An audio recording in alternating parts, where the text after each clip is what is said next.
हमारे एक बुज़ुर्ग जो शेखुल आलम रहमतुल्लाहि अलैह बहुत पेशन गोई बहुत पहले की है, जिस वक्त यहाँ ग्रेप्स का नामो निशान नहीं था। वैसे तो मतलब दुनिया भर में अंगूर बनती है, कश्मीर में भी अंगूर बनती है, लेकिन जो हमारे रेपोरा की अंगूर है, रेपोरा बी की अंगूर है, ये मिठास आपको दुनिया में नहीं मिलेगी, ना ये क्वालिटी नहीं मिलेगी। इस वक्त मैं दशराईपुरा गांदरबल का एक गांव है वहाँ मौजूद हूँ और मेरे हाथ में जो ये अंगूर देख रहे हैं, ये सारा जो मेरे पीछे जो दाएं बाएं आप देख रहे हैं पूरा अंगूर का एक बहुत बड़ा बाग है। इस बगीचे में हर किस्म के अंगूर इस वक्त पाए जाते हैं। दशराईपुरा वो गांव है जहां पर गांदरबल में 90% अंगूर की काश्त होती है। मकामी लोगों का कहना है कि जो ये दशराईपुरा, इसका नाम सूफ़ी बुज़ुर्ग शेख नूरुद्दीन वली ने रखा है और जिसकी वजह से यहाँ पर अंगूर की पैदावार बहुत ज़्यादा होती है। आज हम आपको इन अंगूर के बागों की सैर कराएंगे और उन किसानों से मिलाएंगे जो इसकी काश्त कर रहे हैं और इससे अपनी रोज़मर्रा की ज़िंदगी के लिए कमाते हैं। कुछ नहीं था, लेकिन उन्होंने कहा है दशरेपोर नज़र चपोर, ये कश्मीरी में कहता हूँ दशरेपोर नज़र चपोर। ये आप भी देख रहे हैं कि इसकी नज़र जहाँ भी आप चाहोगे वहाँ जा सकती है।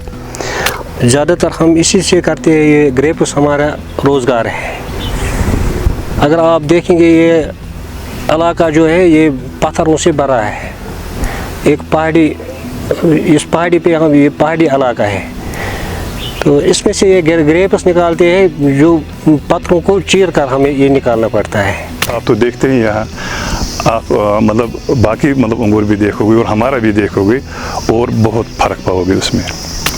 तकरीबन पिछले 30 साल से मैं कहूँगा हमने इस पैदावार को तकरीबन छोड़ दिया था। इस गाँवों में जो बीमारियाँ डिजीज़ आई थी, इसमें हमने इसके लिए बहुत जद्दोजहद की। जद्दोजहद के बाद हम इस नतीजे पर पहुँचे कि अल्लाह ने हमें उसका इनाम अता किया कि बीमारियाँ हम दूर करे हैं।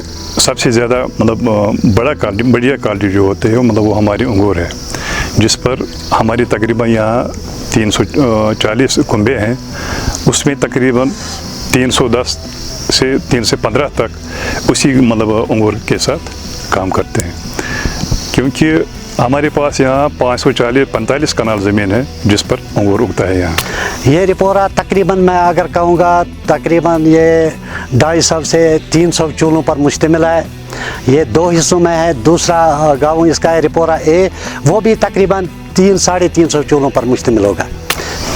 तो माशाल्लाह जो मेरा मतलब दादा था, मैंने सुना है तब से उससे भी आगे तकरीबन आज से पहले 350 साल शाह सादिक कलंदर रहमतुल्लाहि अलैह वो बगदाद से यहाँ आए, वली कामिल है यहाँ, उसका ज़ियारत यहाँ ही हमारे पास है इधर, तो उन्होंने बगदाद से ये लाई है, तो वहाँ उगता था। तो हमारी जो मतलब दादी परदादी थे उन्होंने वहाँ से शाख लाया और हर घर में जो आंगन हमारे होते थे उसमें लगाया। तो आजकल फिर आहिस्ता आहिस्ता लोगों का रुझान उसे बढ़ा है। तो जो हमारी ज़मीन है यहाँ की, ये उसके लिए अंगूर के लिए मुवाफिक है। लेकिन ग्रेप्स वहाँ भी उगता है और यहाँ भी उगता है। अगर हम ज़्यादा देखेंगे ज़्यादा यहाँ ही रिपोरा बी में उगता है। अगर वैरायटी भी देखेंगे यहाँ ज़्यादा ही होती है। उनके पास भी है, मगर लेकिन वो तकरीबन इसको समझने में, इसको मतलब आगे मतलब जो एक्सपर्ट्स हैं उनके साथ बात नहीं करते हैं, इसीलिए उनकी जो अंगूर का क्रॉप है वो तकरीबन इसके साथ मिलता जुलता नहीं है। इस वक्त हम अपना घर बार इस पर मतलब अच्छी तरह से चला सकते हैं। ये हमारा रोज़ी बन गया, रोटी बन गई है। अगर हमारे पास, मैं समझता हूँ अल्लाह सबको देता है, लेकिन मैं समझता अगर ये ग्रेप्स हमारे पास नहीं होता तो हम क्या करते।